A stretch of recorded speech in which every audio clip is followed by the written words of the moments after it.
Hello everybody, and welcome back to How to Build a B-1 Bomber 10 minutes at a time. Oh yeah people, you guys ready for another action-packed 10 minutes of B-1 Bomber building action on Bob O Vision? Oh yeah, I know you are. Okay, here's the deal. I told you guys I would show you some stuff I didn't show you on that last layup. Okay, yesterday, did just like I said, and I got all my skins laid up. But you guys seen me do that already. And just last week.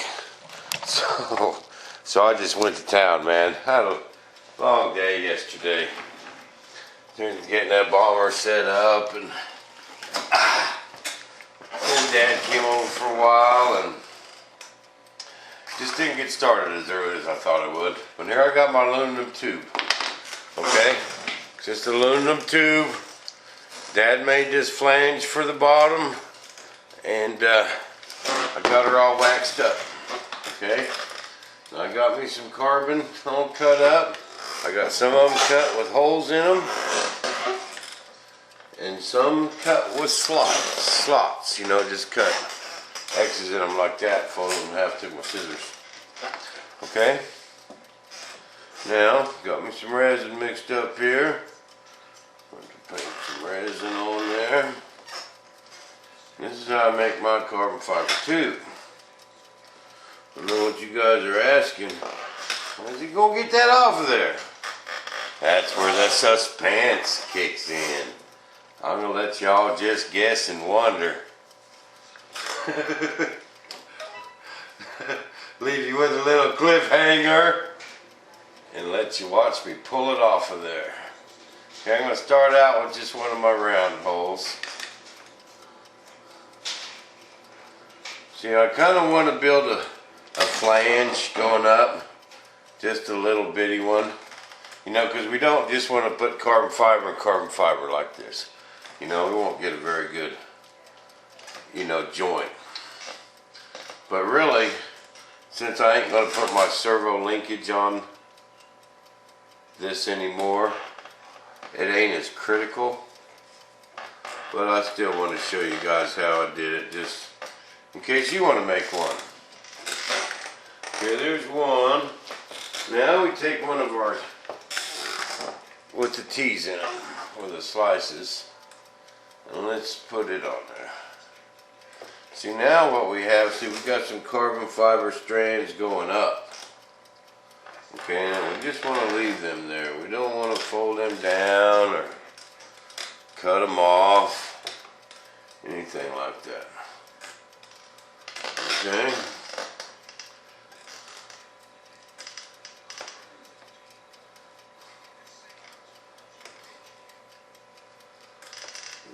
Lots of resin in there.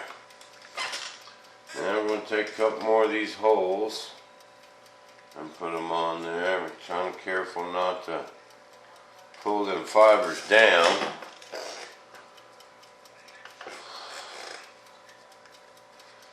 I had some people asking about the peel ply and stuff again. I'm going to go over all that. Alright, I'm getting ready to put the peel ply on that balsa. After I get this done, I'm going to go over all that.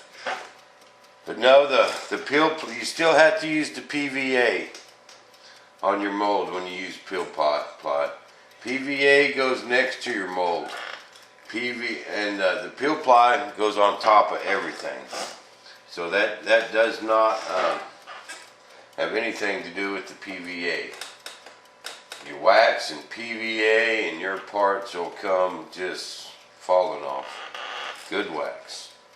We've learned that. We've all learned that together. There is a difference in wax. Alright? I kind of learned that the hard way myself. There's a big difference in wax. That honey wax stuff I'm using now, that stuff's the bomb, man. That stuff does not play around. Parts just pop right off. Okay, put this last circle one on there. And I want to use the rest of what I got cut. See, you know, I'm putting, 6, 7 layers on there. That still ain't going to be real thick, people. If I was going to flange, making this flange to carry a load, I'd probably put a little more on there. Especially on this big a plane. Smaller plane, you wouldn't need it.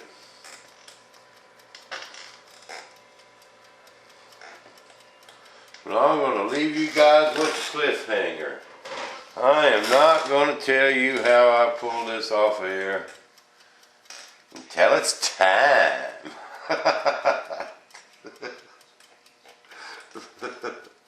He's going to poke it down with the old finger there. A little more resin.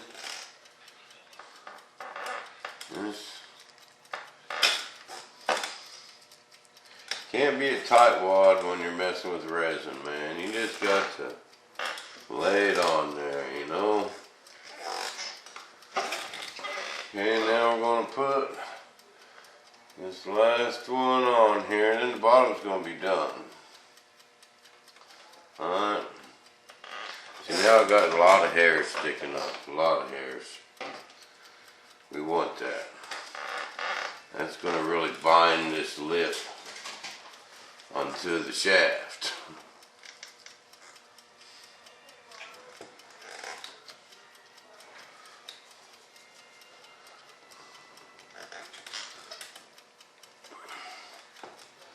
And let's go right in. Now I waxed this tube. I waxed it good, man. I put a layer on there and let it set 30 minutes.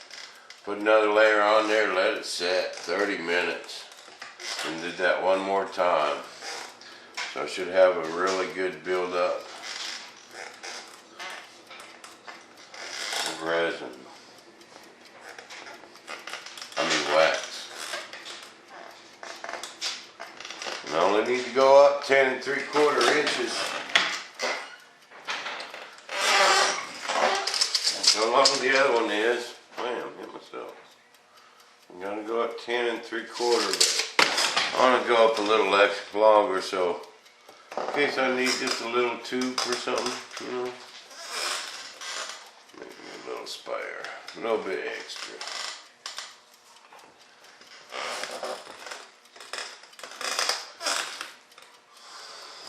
Okay. That's just beautiful, man. That's just beautiful. Okay. Now see how I got them cut? These were actually scraps off the wings, but I wanted them like that. And then cut down that angle. Now, start putting this on there. It's kind of a bear to wrap sometimes to get started. You want it tight, you know.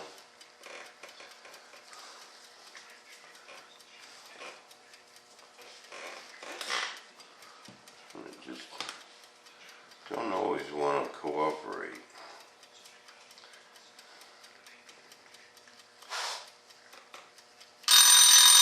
Well,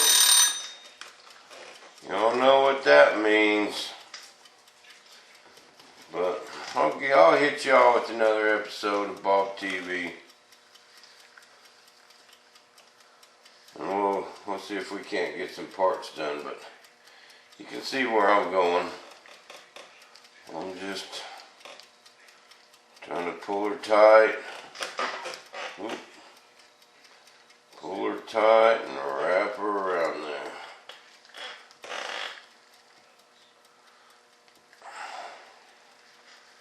And when I get to the top,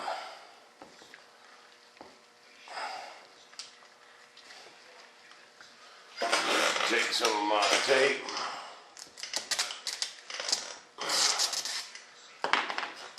Tape it on there.